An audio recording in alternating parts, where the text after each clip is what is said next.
Aveum is on the brink of destruction. The Everwar rages on for ultimate control over the world's magic, and of course, you hold the key to it all in your hands.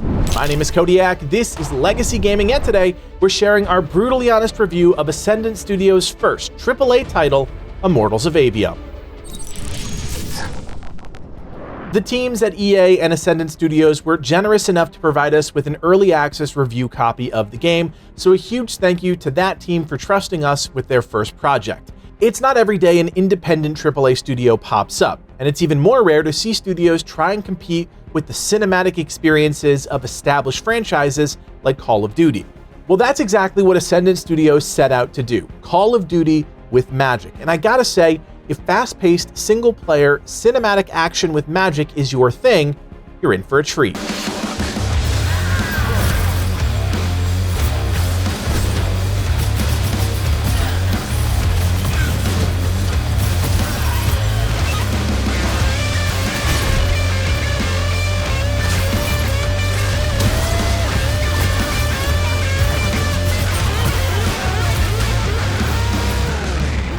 The world of Aveum is at war, an Everwar to be exact. Only two superpowers remain, fighting for control over the remaining magic the world has to offer. Our lowly hero, Jack, has grown up most of his life powerless, yet manifests his magical abilities later in life in a moment only a few experience. While most magic-wielding individuals can control one of three colors of magic, red, green, or blue, Jack is a triarch, which allows him to control all three colors. With his new abilities, he's thrust into the war against his will and set down a path to uncover the mysteries of Aveum. It's not a new story arc by any means. In fact, I'm pretty sure it's been told a few dozen times throughout the years in various forms. An individual comes upon some strange new power, doesn't want that power, and is forced to shoulder the burden. So, besides the original world of Aveum and its characters, what makes this story any different? It's all in the execution, and with Bret Robbins at the helm tapping into his extensive background developing single-player action games, it's clear there's a level of storytelling there that's familiar and polished. The team set out to create an epic and exciting cinematic experience, and at first I was like, great, a ton of cutscenes that take control away from me as the player, leaving me to watch the game versus playing it. I'm happy to report that's not the case at all. Don't get me wrong, there are a bunch of those moments, but they're evenly spread throughout the game and/or short enough to where they don't really break the immersion. Obviously, your tolerance for this is going to vary from player to player, but we found the balance to be spot on. The overall arc was very well paced, and the writing was pretty great as well. There weren't many, if any, plot holes and no awkward "how did we get here" moments. Each thread was followed and coupled with the optional lore books explained in plenty of details to understand the weight of where the story was and the impact of new details you uncovered. Coupled with a few genuinely cool plot twists, it was a satisfying narrative that left me feeling like I had actually experienced a complete end-to-end story, with the gameplay augmenting that experience. This is enhanced even more by an impressive lineup of voice actors that really bring each character, both good and bad, to life. Are there some cheesy lines? Absolutely, but they were delivered so well in their context, it actually came across as natural, and I even found myself thinking, you know what, I probably would have responded the same way. The writing even makes fun of itself on multiple occasions, with characters calling out the cheeky lines and intentionally awkward dialogue. Okay, do I take the blue one off? What? Oh, okay, I put the red one on my left arm. Got it. No. Just reach for the red sigil, Jack. If you've played enough single-player games, you'll know it's hard to find that sweet spot between natural storytelling and overly scripted dialogue, but the team marries the two well, and it really helps bring everything to life, even if it's not the deepest story, at least on the surface. Now, we love a good story here at Legacy Gaming, and that's important in this kind of single-player action game. But the more pressing question is this: is Immortals of Aveum fun? My god, this was a fun game from start to finish. The combat, puzzles, traversal, loot, it all worked together, and I had an absolute blast. And there are many systems that contribute to that enjoyment. Some great, some mediocre, but fun nonetheless. As a triarch magic wielder, you have three schools to choose from based on your situation. These are pretty much laid out like traditional FPS weapons, each having their strengths and utility. Blue magic focuses on straight, accurate, long-range damage, which also contributes to breaking down shields. Red magic is for close quarter scenarios, high damage, short range, capable of breaking down armor and unleashing AoEs, and green magic usually involves a high rate of fire, high energy capacity with projectiles that have a tendency to home in on a target. This school of magic is also used to manipulate the time and space of objects, as well as limiting an enemy's ability to cast or heal. These attacks all take on slightly different properties or styles depending on the sigils you have equipped, gauntlet-like magic devices that you wield on your right arm. Throughout the game, you'll be able to purchase, find, and upgrade sigils that you acquire in order to more directly cater to your preferred playstyle. With each color of magic, your primary sigil's fire can be modified into one of three possible types of what are called strikes. These can be mixed and matched for various effects, and I think it was a neat way to introduce variety while still being limited to those three colors. All in all, there are technically 9 options to choose from, offering a good variety of choice across your 3 primary weapons.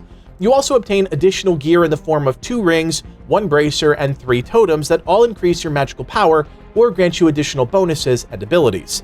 While the rings are straightforward stat boosts, totems directly augment your kit with new control abilities. For example, the blue totem offers Lash, which allows you to pull enemies towards you and also grants you the ever-handy Grapple to traverse the environment.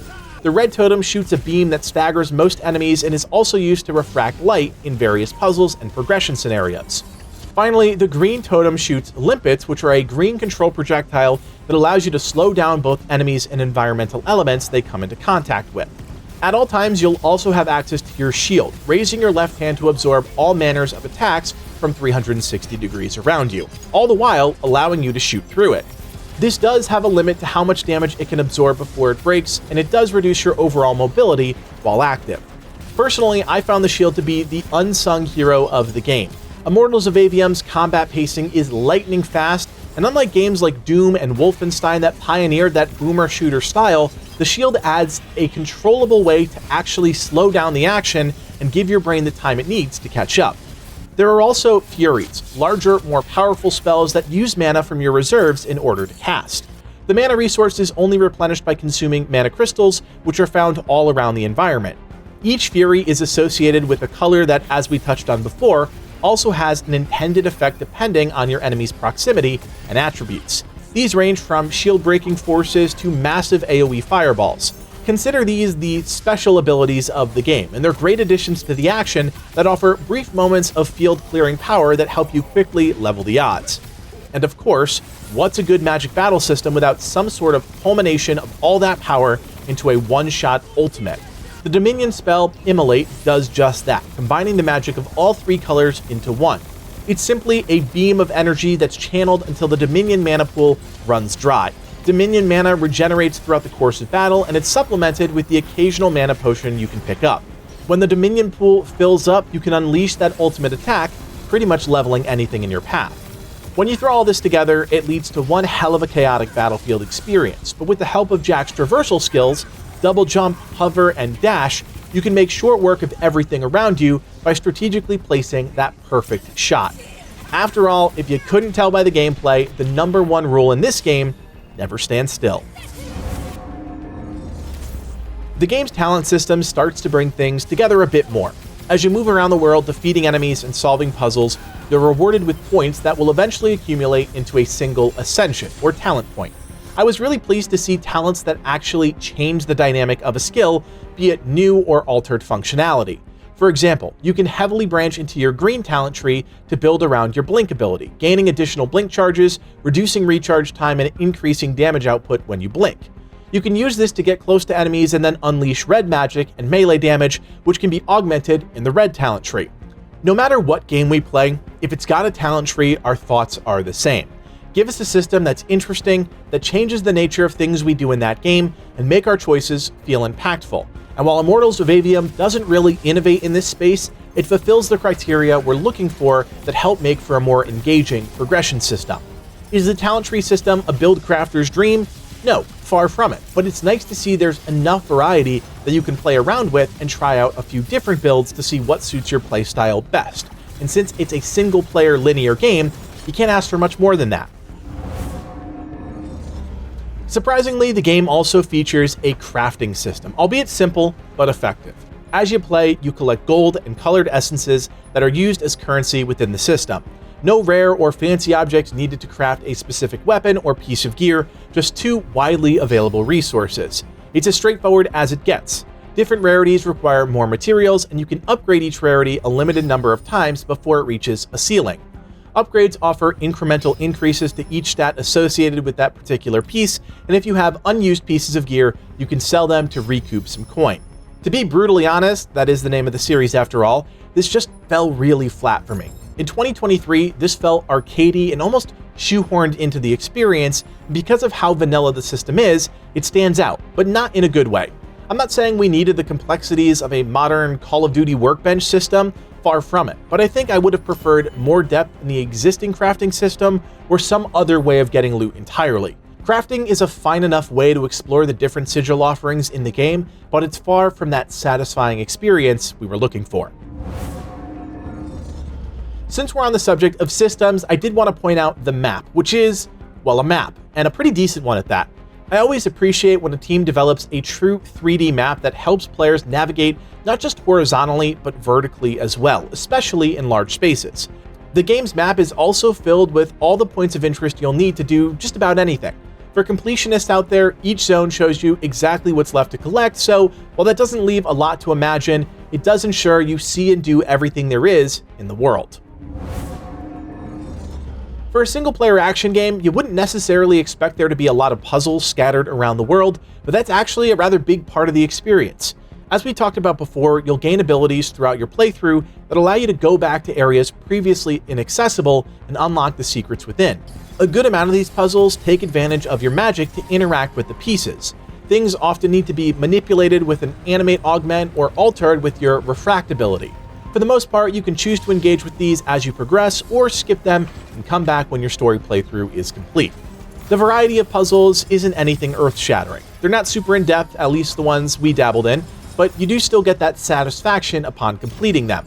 They're littered everywhere and are arguably hard to miss. There can actually be multiple in a single area, so it was kind of neat deciphering which environmental objects were part of which puzzle and which ones were there as mere distraction. Most importantly, the rewards range from some gold all the way up to legendary pieces of gear to help round out your arsenal.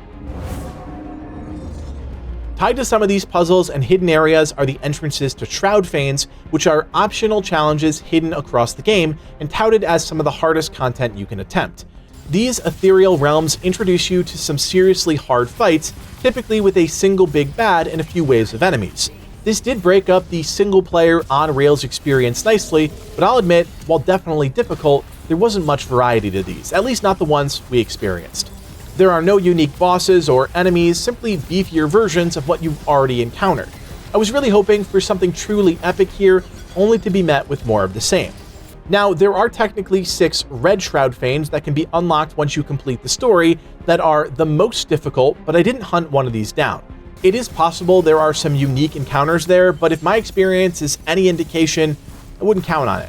Nonetheless, the rewards are worth it, usually awarding a piece of legendary gear or a new spell augmentation for your troubles. The rest of the world offered slight variations between encounters, chest hunting, and additional puzzle solving, but what really continued to capture my attention over and over were the environments, which were just outstanding. The team really tapped the full potential of the Unreal 5 engine, and it was the perfect blend of fantasy meets reality. The polish and level of detail put into these fantastical worlds was impressive. I didn't notice any clipping, asset deterioration, scaling issues, nothing. They were incredibly well done, fully immersive worlds that I truly wanted to explore. Moving between the world was also pretty seamless, taking advantage of a fast travel portal system. These portals activated as you moved close to them, and once you're at one, you can easily move between other locations that are unlocked. Nothing to write home about, just a solid, functional system. I did also want to point out the occasional magic vein that runs through parts of a zone called ley lines. Eventually you'll gain the ability to travel these with your tether, but I'll admit this was my least favorite part of the game. The physics here were not great and a bit robotic. It felt like I was swinging from a steel pole rather than some magical tether. Not a huge deal, as this was such a minor part of my experience, but janky enough that it's worth calling out. With so many recent AAA flops, I almost expected Immortals to come out and either be filled with bugs or let us down with a lukewarm experience that left me hollow and unimpressed. I was looking for issues, believe me, but looking back on my time with the game, I have to say I genuinely had a great time. There were very few bugs, the balance between story and action was on point, and while the progression systems weren't groundbreaking, they did enhance the action in the right ways. No game is truly perfect, and while I did enjoy Immortals, there are definitely some issues. One problem hit me right off the bat, major FPS issues when the game was attempting to build out its shader cache. I'm talking down to 7 to 9 FPS on the title screen. The team addressed this super quick and sent us a piece of that day 1 patch, which immediately fixed the issue and never reared its head again. Great proactive work by the team to address a potentially crippling performance issue. The only other bug that I reported was a boss that glitched out and insta-died as soon as its cutscene was over. I was still able to progress, I just didn't actually have to fight the boss to get the kill. The team also said this would be fixed with the day 1 patch. Bugs can be patched, performance issues addressed, but one gameplay decision that constantly got in the way of my experience was the ridiculous amount of effects happening on screen, constantly during combat. I get it, it looks cool seeing particles flying all around, but man, does it get overwhelming quick. Overwhelming to the point where you get disoriented. It was so easy to lose track of enemies in that glorious mess of colors, and using the thin red dots at the top of your HUD just didn't help solve the problem. I'd finish a combat sequence thinking I killed everything, only to be knocked upside the head by an enemy I didn't realize was still alive. Like all things, you get used to it over time, but this particular experience never really worked itself out. To be blunt, Immortals of Aveum isn't some industry-defining masterpiece that'll swoop in and steal Game of the Year, but it's a genuinely polished experience that manages to combine a lot of familiar elements of games we've likely all experienced at some point in our life and put an entirely new spin on the package. Genuinely, I think this is a good game, worth a playthrough if you're into high fantasy, fast-paced FPS action. Coupled with a more arcadey experience filled with puzzles to solve, rewards to hunt down, and a decent story to boot, it's a solid title from a new team that means we'll be keeping an eye on the future of Ascendant Studios. As always, we appreciate you for sticking through to the end of another brutally honest review. If you found this video helpful, we'd appreciate you hitting the thumbs up, and if you want more reviews like this in your feed, consider subscribing. We have plenty of great coverage planned for the rest of 2023, and we'd love to have you along for the ride. You can also join us on Discord if you want to hang out with the team, talk about great games, and enter for your chance to win tons of free prizes. Right now, we're giving away 3 copies of the much-anticipated Starfield, so join today and don't miss out. My name is Kodiak, and from everyone here at Legacy Gaming, thanks for watching, and play on.